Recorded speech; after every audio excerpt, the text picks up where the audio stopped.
గ్రహణములు దర్భలు విశిష్టత. ముందుగా మోహనవాణి శ్రోతలందరికీ హృదయపూర్వక ధన్యవాదాలు.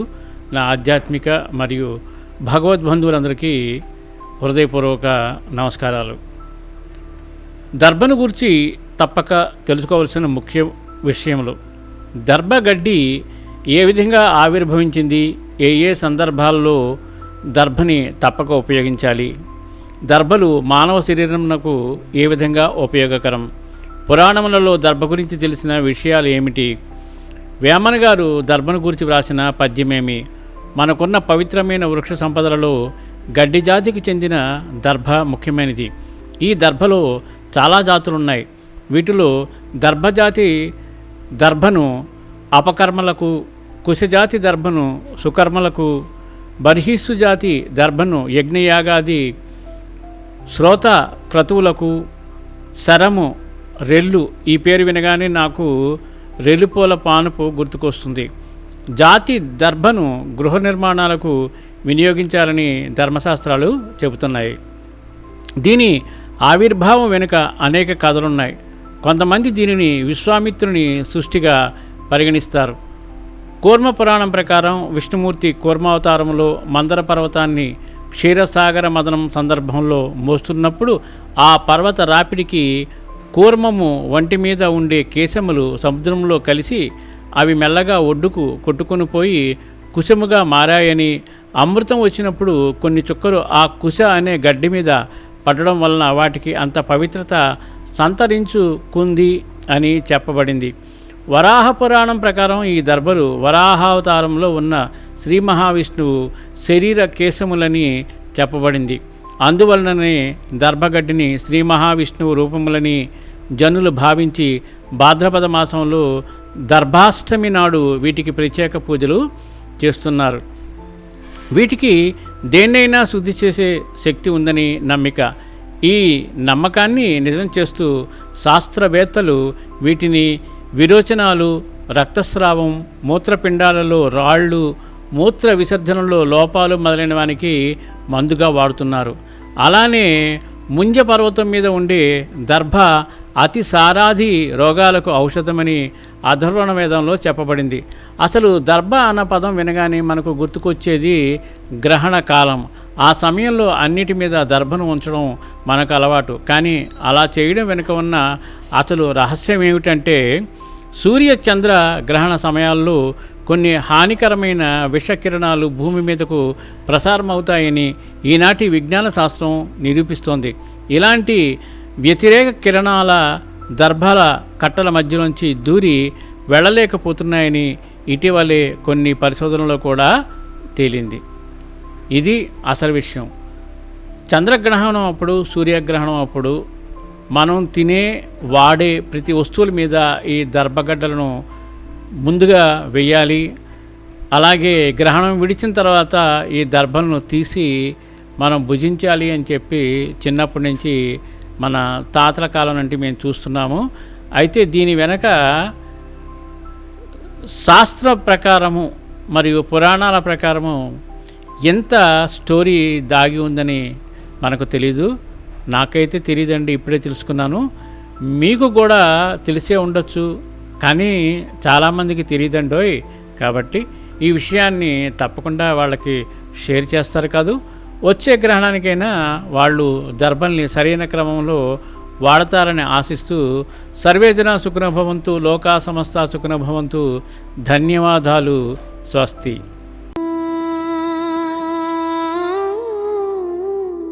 సూర్యాయ నమః. సూర్యాయ నమః.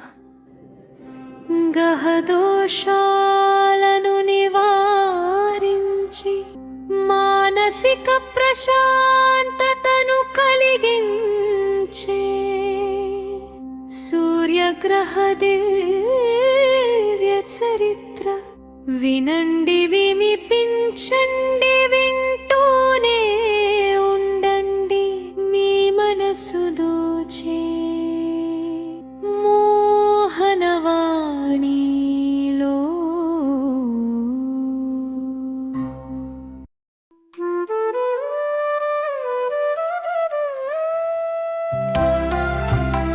సత్సంగం సత్సంగం భగవంతుని లీలలు సాధు సత్పురుషుల గాథలు మహాత్ముల జీవిత గాథలు భగవంతుని తత్వం తెలుసుకునే ప్రయత్నమే సత్సంగం ఈ సత్సంగం వినండి వినిపించండి వింటూనే ఉండండి సత్సంగం ఈ సత్సంగం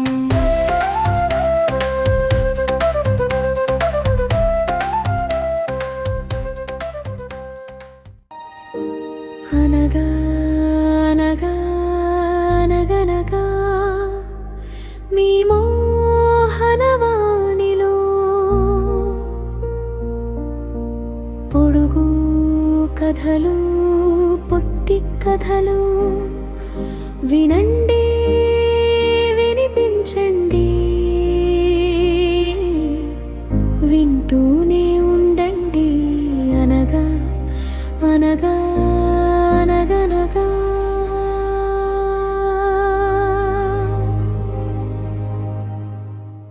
సాయి లీలలో సాయి లీలలో కనివిని ఎరుగని రీతిలో కరుణను పంచె పెన్నిది భక్తుల మదిలో కొలువై అనుక్షణం తోడై నీడై కాపాడే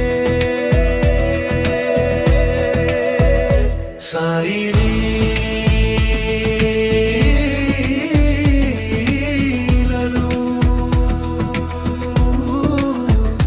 సాయి లీలలో వినండి వినిపించండి వింటూనే ఉండండి సాయి లీలలో ఇంతవరకు మన ఛానల్కి చాలామంది సబ్స్క్రైబ్ చేసుకోలేదు, సబ్స్క్రైబ్ చేసుకోకుండా చూస్తున్నారు. దానికి కూడా చాలా చాలా సంతోషం. కానీ మీరు సబ్స్క్రైబ్ చేయడం వల్ల మన ఛానల్ అనేది డెవలప్ అవుతుంది. అలాగే లైక్ చేయడం వల్ల యూట్యూబ్ 10 మందికి షేర్ చేస్తుంది. కామెంట్ చేయడం వల్ల 10 మంది మన కార్యక్రమాల వైపు మొగ్గు చూపుతారు. అలాగే ఎక్కువ మందికి షేర్ చేయడం వల్ల మన ఛానల్ అనేది అభివృద్ధి చెందుతుంది. ఏది ఏమైనా మీ చేతుల్లోనే ఈ ఛానల్ యొక్క డెవలప్మెంట్ ఉంది. మమ్మల్ని సపోర్ట్ చేస్తాను మనం కోరుకుంటూ సర్వేజన సుఖినో భవంతు, లోకా సమస్త సుఖినో భవంతు. ధన్యవాదాలు. స్వస్తి. మోహనవా